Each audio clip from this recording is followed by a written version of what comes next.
Okay, cool. All right, so today I'm going to tell you a little bit about how marsupials can actually help us better understand brain wiring. And first of all, I'll just like to introduce you to the fat-tailed dunnard, which is our model organism that we breed in captivity. So here we see an adult with their fat tail. So this is a carnivorous marsupial that's native to Australia.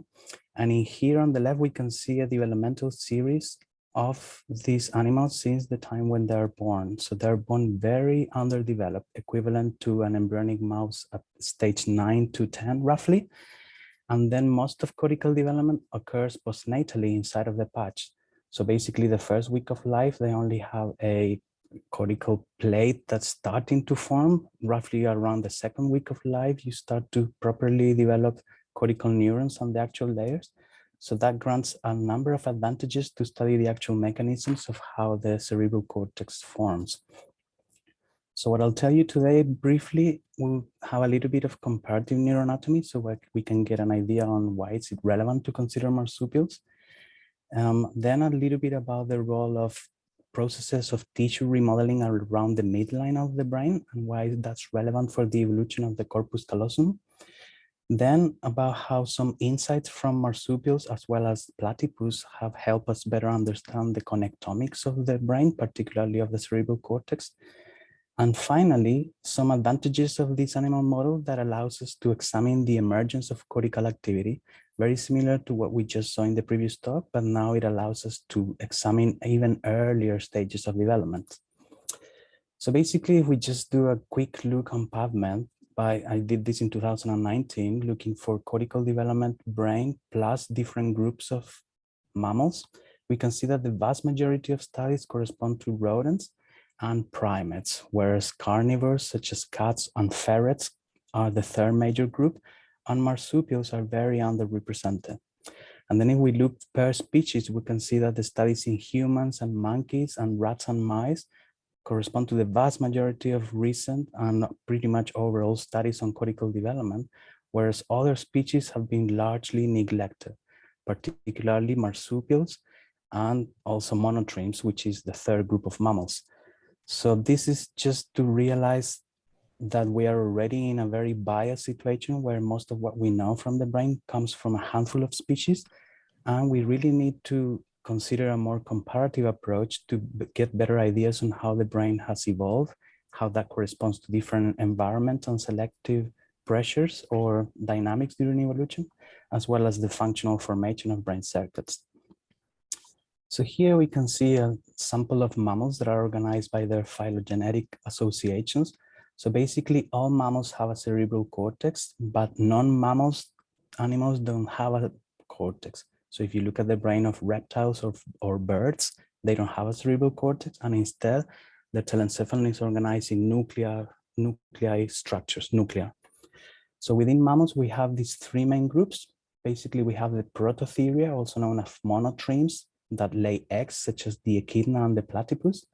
Then we have the metatheria or marsupials that include the kangaroo and the dunnards that we study, and they complete development inside of the pouch.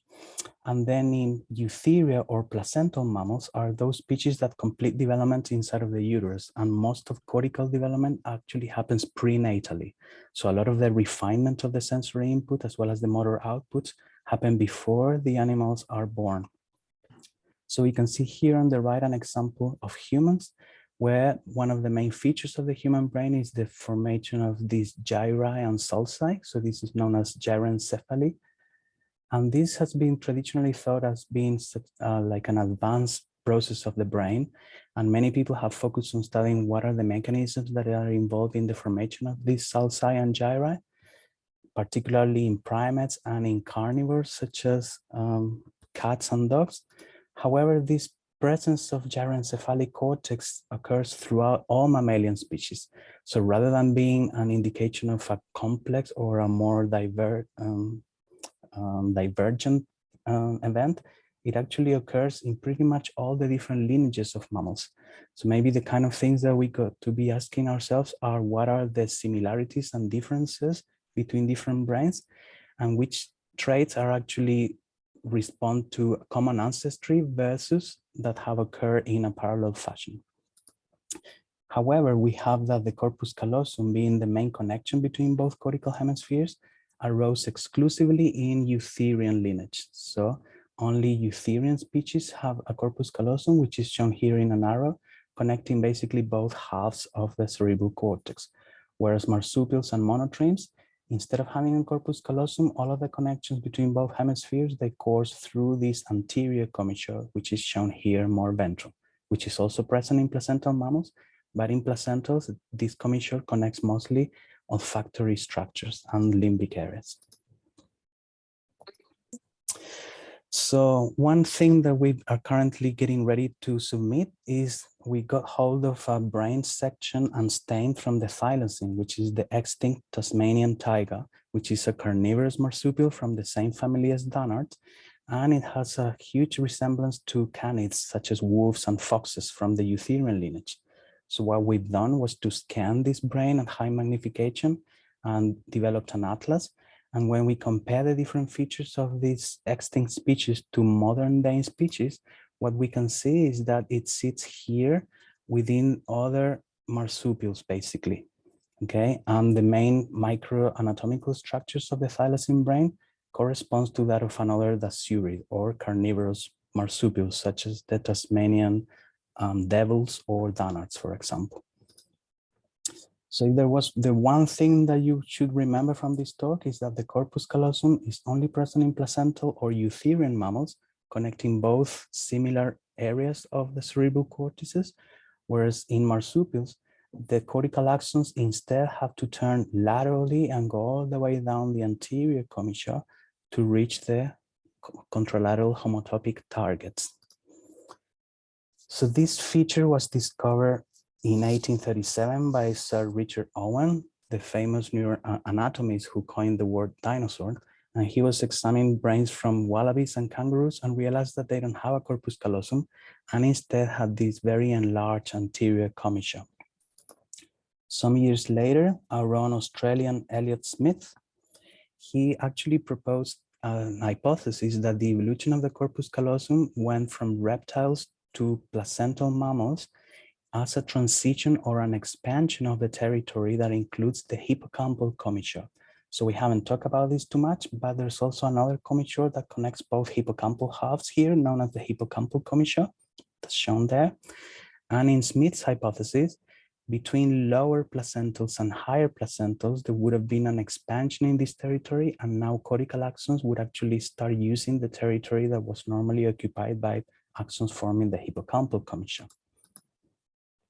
So if we look at a sagittal section from the rodent here, we can see the corpus callosum in yellow, the hippocampal commissure in red, and the anterior commissure here in yellow, which again, as we mentioned, carries mostly olfactory axons from the olfactory bulbs, olfactory nuclei, and piriform cortex, whereas the territory between the corpus callosum and the hippocampal commissure is fused along the midline of placental mammals. So we can see that in here. So these are horizontal sections through these levels. So the top level is shown in here, where we can see the corpus callosum there and the hippocampal commissure at the back. And the level of the septum here is fused. And this fusion happens during development. And in work that was led by a very talented student and then postdoc in our lab, Ilan Gobius, she demonstrated that during development in mouse between embryonic day 15 and 17, so these are horizontal sections, there is a program of histogenic remodeling along this midline, where there is a particular population of glial cells known as midline zipper glia that work like a zipper to actually remodel this region here and remove the leptomeningeal tissue that forms the peel surface of the brain. And that this process of remodeling is essential for formation of the corpus callosum, and is also the main cause of humans not developing a corpus callosum. So in the human brain now during development, we have this situation where in a normal individual, the corpus callosum axons are reaching towards the midline, and there is this process of multipolar astrogenesis where these radioglia become astrocytes, remove the intervening leptomeningeal tissue, and provide a permissive substrate for these axons to actually cross the midline here. This process is initiated by FGF8 signaling and involves NF1 transcription factors that would initiate this estrogenic cascade. So when this process is blocked, then these radioglia fail to become multipolar. The leptomeningeal tissue remains at the midline and the axons cannot cross the midline, and they do not form a corpus callosum and instead form these aberrant bundles called Probst bundles. So then a major hypothesis was whether this process is present or not in non-placental mammals such as marsupials. And in fact, what we found is that if we look at the adult as well as during development of Dannards, this territory remains unfused, and we do have similar population of glial cells. So in this case, they are staying with GLAST and GFAP, which are two markers of different stages of glial cells. And even though there are radioglia, these fail to differentiate into astrocytes and to remove the leptomeningeal tissue across this territory. So we can see here, staining with laminin in green, that the leptomeninges remain intact across the entire extent of the septum. So again, now this is a coronal section of the Dannard brain. By staining with a glial marker, GFAP, and then electroporating neurons with EYFP, we can see that the marsupial has similar population of glial cells along the midline, basically known as the indusium griseum glia and the glial wedge, which in rodents are known to guide callosal axons to navigate in between these territories. We find that in the Dannard, these neurons are completely repelled by these glia, such that you never see axons or processes getting into these glial-rich territories. And we do see a few processes here shown with an arrow, but those correspond to the areas where there's not too many of these glia, suggesting that these midline glial cells that are guiding wiring were already present way before the origin of the corpus callosum, and there was probably some developmental event that allowed this to happen in the ancestors of modern placental mammals. So as I've been telling you that the anterior commissure is very rostral in the brain, and it appears early during development, roughly at around embryonic day 15 in the mouse.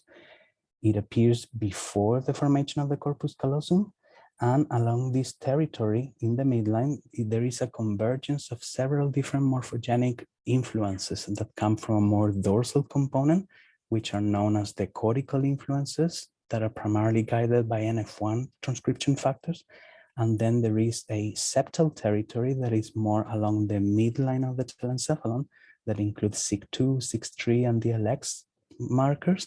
And another component that is preoptic that corresponds to more hypothalamic and preoptic areas that expresses NKX and LH6 and 8 family of transcription factors. So this again makes the point that along this region, it's a highly convergent point where many molecular features are actually happening at a very active place. So it's a potential candidate area for the origin of new evolutionary novelties. So you can very easily see if you alter the relative proportions of some of these morphogens, then you might have delays of maturation of processes or of midline histogenic events. We also found by looking at the literature that the development of the anterior commissure in mouse follows a similar dynamic to that of the corpus callosum, where axons initially reach the midline, then they pause, then there is a progressive stage of constant growth, and then there is a waiting period before they actually innervate the contralateral cortex. In this case, is the piriform cortex. And also there are population of midline glia that surround the anterior commissure that also express similar axon guidance molecules that are helping these axons to find their way. So again, it's a very likely scenario that all of these midline navigation pathways in the telencephalon were very ancient, common to all mammals, and that the corpus callosum would have emerged as an exaptation of processes that were already in place. So basically, one big question that we have is whether the rules of corpus callosum wiring are ancient, corresponding to all mammals, or whether they arose with the corpus callosum and are therefore derived and only present to placental mammals.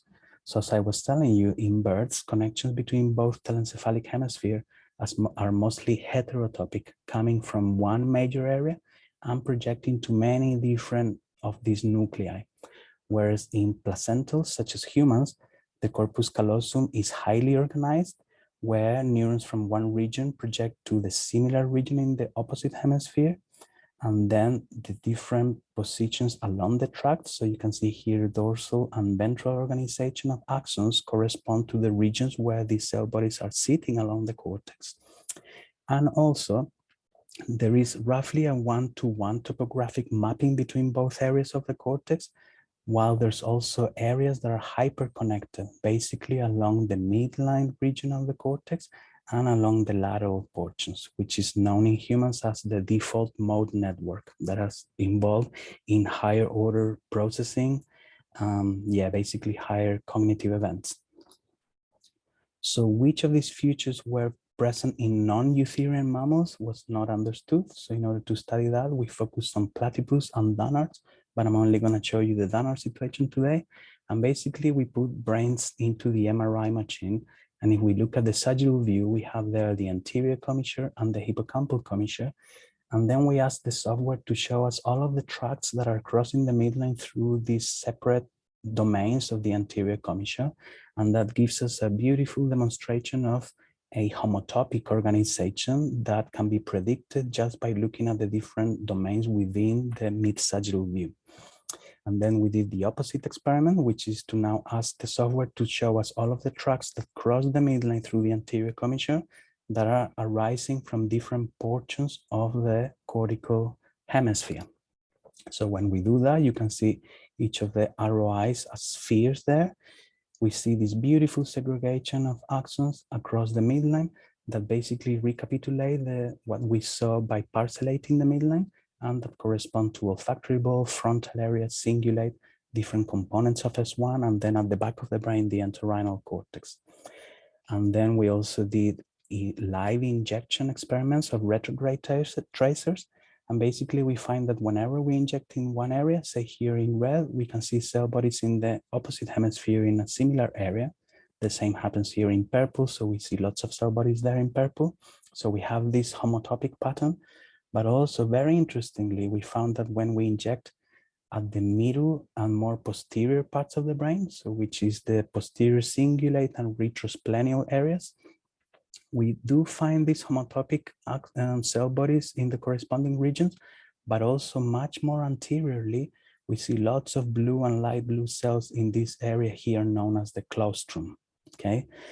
And this claustrum is a subcortical area that is derived from the pallium as well, but rather than being layered, is a nucleus that is highly interconnected with the cortex of the same hemisphere, but also from the contralateral hemisphere. So it's a massive hub of interconnections. So basically what we discovered is that there was a pan-mammalian connectome, because we find similar features in the platypus, that arose more than 80 million years before the corpus callosum and consists of homotopy of connections from one region to similar areas, axonal segregation, where you can predict where these axons are going through just by looking at their position within the tract, and the presence of hubs of hyperconnectivity, basically in the cingulate cortex and in the insular and claustrum regions in the more lateral domains of the cerebral cortex. And finally, I'm gonna finish up with a little bit about neuronal activity and what is the role of early sensory or spontaneous activity in the wiring of circuits. So in a study that we did in 2014, we discovered that cells that project through the corpus callosum, so in this case, these cells were electroporated at E15, therefore the cell bodies live here in the upper layers 2 and 3, and we can see their processes going down in between the barrels. They branch in layer 5 and project to the contralateral cortex, basically into S1, into the border between primary and secondary somatosensory cortices, and down into the insular and perirhinal cortices. So we found that if we remove the whiskers from one side of the face, we have that the projection to S1 and S2 gets completely abolished and disappears, whereas the insular projection and the S1 projections, they remain intact. So this was first puzzling because it indicates of a region-specific need for sensory activity from the whisker pad. And then we said, what happens if we now remove both sides of the whisker pad? Would we see even more of a disruption? And what we actually saw was a rescue of this projection, whereas the other regions remain intact. So this rescue led us to think that it's not so much the presence of sensory activity, but rather a similarity of the activity that both hemispheres are receiving in order for this corpus callosum to find their targets during the second postnatal week. So then we did a number of additional experiments where rather than removing the whiskers, we would just electroporate this KER 2.1 channel, which silences electrical activity in either one half of the brain or in both halves. And when we do it in one side, we see the disruption of this pathway. And then if we silence both halves, then we see a rescue. And not only that, we also did experiments of plugging whiskers in symmetrical ways, such as by removing the top rows, or an asymmetric way, where you would remove the bottom rows in one half and the top rows in another half. And we found that with asymmetrical cauterizations, this projection fails to form. But if we remove it in a symmetrical pattern, be it the top or the bottom rows on both sides, then there is a rescue of this projection to the border between S1 and S2. So roughly around the same time when we published this, there was this study in postnatal animals using GCAMP and wide field imaging by Ackman in the Creers group, showing that during the first postnatal week in mouse, there is this mirror-like patterns of activity in the cortex, suggesting that these mirror-like features might be relevant for the corpus callosum to actually find their pathways. And if you alter that symmetry, then that could be effectively affecting all of this. So again, a big question is whether early neuron activity, and not just any activity, but specific patterns of activity, could that help as cues to help growth cones find their way as they navigate the tissue? And there was this very revealing study in 2001 by the Muming Poo group, where they were looking in vitro at the axons growing. And in a pipette here, when they put a netrin-1, which is an axon repellent, after 1 hour, you can see that the axons turns away from that signal. So there is a repellent effect of netrin-1. However, if you now the same preparation is stimulated with an electrical stimulus of 2 Hertz, then that can switch the response to the same molecule netrin-1 from being a repellent to now being an attractant. So what that's it basically indicating is that molecules such as netrin-1 is not a repellent on itself always, right? But rather depends on the context. And if you add different features of electrical activity, then you might have a combination of the chemical cues with the electrical environment that will be helping navigate along what's going on in here. So everything, however, most of what we can do in mouse needs to be done postnatally to do it in vivo, or very late embryonic stages, as we just saw. You could possibly do that at embryonic day 18 in vivo, but earlier than that, it's very hard to do it in vivo, and most of what we know comes from slices or in vitro sections from earlier stages, say E15, E16 in a mouse. And that's why we're actually taking advantage of donors, because they're bones so underdeveloped that we can first electroporate GCAMP and then do 2-photon imaging into the cortex at stages that are equivalent to prenatal stages in mouse. So basically the first thing that we found is that if we do this preparation and we examine the brain at stages equivalent to the first postnatal week of mouse, we see that the somatosensory cortex has these features of activity that are called the patchwork activity, like patches that actually resemble the position of barrels. Whereas B1, instead, they display these waves of activity that are well characterized in rodents. So the first thing is that we discovered that these two distinct features of activities are conserved in mammals, that we can find this in marsupials.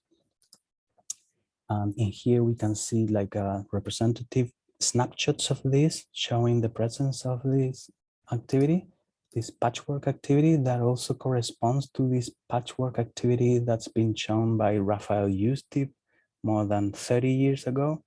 And more recently it's been shown in mice as well by the Iwasato group in Japan, showing that during the first postnatal week, the somatosensory cortex has synchronized activity that corresponds to the position of the barrels. What's interesting though, however, is that donors don't have barrels that are evident at a cytoarchitectural level. So if you section the brain, you can't really see proper barrels as you would in a mouse. So what this is indicating is that probably there are like functional modules of activities that might resemble barrels, even though we can't really see them by the cytoarchitecture in rodents. So then by analysis that's been led by Michael McCulloch and experiments being run by Tobias Blewett as well from Richard's group and in collaboration with Jeff Goothill's lab as well, we discovered that the onset of these patterns of activity happens in marsupials basically between stage 24 and 25, where you see few groups of cells that are firing together. And then by stage 25, we see these network features of patchwork-like activity that resembles this barrel-like organization between S1. And in the visual cortex, however, instead of seeing this patchwork, what we see is these traveling waves that basically between stage 25 and 26, they become very prominent. And by stage 27, we see waves of activity that are moving all over the place. So another interesting finding is that this maturation happens in a stage way. So first of all, we see that in S1, if we record at stage 23, we see no activity. Then the first type of very simple activity that we can record happens around postnatal day 24, 25. And then by postnatal day 27 is when we see these characteristic patchworks of activity. Whereas if we record in B1 now, at the bottom here, at these early stages, we see no activity, and then we see some simple, very unstructured activity that is basically characterized by low frequency, low amplitude, and is very highly synchronous. Whereas the traveling waves mature later, roughly at stage 26 onwards. So what we have is like a one stage apart of maturation between the somatosensory and the visual cortex, which is also corresponding to the rostrocaudal feature of maturation of the cortex, including the innervation of thalamocortical axons. Whereas what we see is that the very onset of activity in both somatosensory and visual cortices happen roughly at a stage when the thalamocortical axons have innervated the subplate and the marginal zone, which is at stage 24 for the somatosensory and one stage later in the visual cortex. And then the maturation into patchwork for S1 or waves for the visual cortex happens later, roughly at a stage when these thalamocortical axons are now starting to innervate the cortical plate to divide into upper and deeper layers of the cortex. So this is again in line with what we know from mammals, particularly rodents. Is also very similar to many other species that have been studied so far, which is suggesting that donors can be a very useful animal model to study the very onset of this activity, as well as the synaptic features, what's the chemical systems that are involved in all of this, to get a better idea on the maturation of the normal brain. So with this, I'm gonna leave it here. I would like to acknowledge Laura Fenlon, who leads our lab to study brain development and evolution, Peter Kosilin, Lizzie Haynes, Ilan Gobius, Laura Morcom, and Tobias, and Annalisa, who already left the lab, Ching, who works with us, Evan Bailey, Dylan Black, who joined recently, and Professor Linda Riches, whom was very instrumental in helping us do a lot of this stuff that we did in her lab before she moved to WashU. And now we have our own group at the School of Biomedical Sciences at UQ, and we have very beautiful beaches all year round and very close distance here. So I'm very keen on having interested and interesting people join our very interesting research. So with that, I'll thank you very much, and I'm very happy to take questions.